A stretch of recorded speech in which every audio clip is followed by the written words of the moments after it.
New at 5:30, an inside look at Monroe County's Juvenile Enhanced Diversion program that was implemented in 2023 to tackle the rise of youth crime.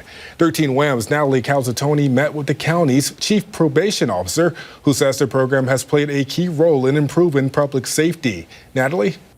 Lowell, JEDS is an intensive supervision program through the county's Office of Probation that sees repetitive contact with juvenile offenders with the hopes of diverting them from further criminal behavior. The average enrollment age, 15 years old. The county's chief probation officer says the program is seeing results. By the summer of 2023, a rash of car thefts at the hands of young people continued to unfold across the area, frustrating police and impacting public safety. Especially police officers on the street back in 2023 were having to engage in these dangerous police chases, seeing kids getting in stolen cars, getting arrested, and then 3 days later getting arrested again in a stolen car. Kristine Durante says the county's Juvenile Enhanced Diversion program was put into place to stop the cycle. JEDS began to reduce the time that kids had between the time they were arrested for an offense and the time that probation became involved and started assessing and providing services for them. When kids are on JEDS, we have a reoffense rate of 3.4%. Durante says in the year and a half since the program started, 530 youths have been deemed eligible for JEDS out of the 1,200 in juvenile probation. Eligibility depends on the type of crime committed, and diversion is voluntary. 78% have successfully managed to come through the JEDS program. So that means they have engaged regularly with a probation officer, they've entered into treatment or obtained resources, have not been rearrested. The state success rate on diversion is 36%. Durante says JEDS helps free up time for officers so they can answer priority calls. According to RPD's open data portal, there were nearly 4,000 crimes related to motor vehicle thefts in 2023. That number in 2024 cut in half.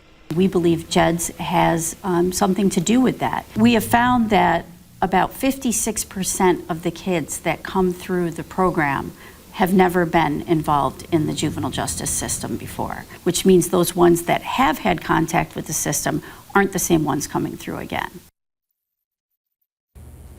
The county's adopted 2025 budget is providing a $280,000 increase for the JEDS program, and we'll have a full report with Kristine Durante talking about that as well as the evolution of the program later tonight.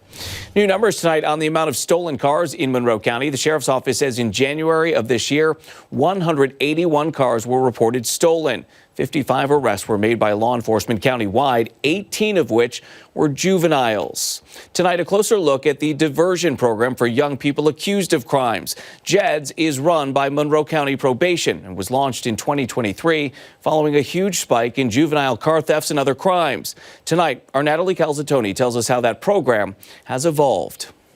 When kids are on JEDS, we have a reoffense rate of 3.4%. Chief Probation Officer Kristine Durante says a year and a half after the county's Juvenile Enhanced Diversion program was first put into place to reduce teen crime, there are already hundreds of success stories. I do get calls and letters and just thank yous from parents, saying that, without this intervention, my child or my young adult might be down the wrong path. JEDS approved for a $280,000 increase in the county's 2025 budget. Durante says the money will double staff and add additional services for the young offenders deemed eligible for the program. At the beginning, we started with the 2-week enhanced stabilization period, which was daily contact, a lot of collateral contacts, and working with the families to address any needs. The stabilization period is the start of the program when youths are intensely supervised by probation. Durante says as JEDS has evolved, that period now extended to 4 weeks. We want to make sure that we have a good handle. It's not just 4 weeks and done. It's 4 weeks of intense supervision, and then we can step it down. If they're unsuccessful in the stabilization period, which a very small number of percentage of the kids are unsuccessful, then they also would be referred to the juvenile prosecutor's office for assessment to be referred for petition in family court. Durante says diversion can last up to 5 months and is voluntary. Since 2023, 78% of the 530 eligible teens enrolled have successfully completed the program. We're very grateful to get increased funding because we need to have that extra time to link families to services. It's only going to be success for the entire community, less victimization, better rates of school graduations. That was Natalie Calzatoni reporting. Durante says the average age of teens enrolled in the JEDS program is 15. Those that are successfully diverted and make it through the program have their cases sealed in family courts.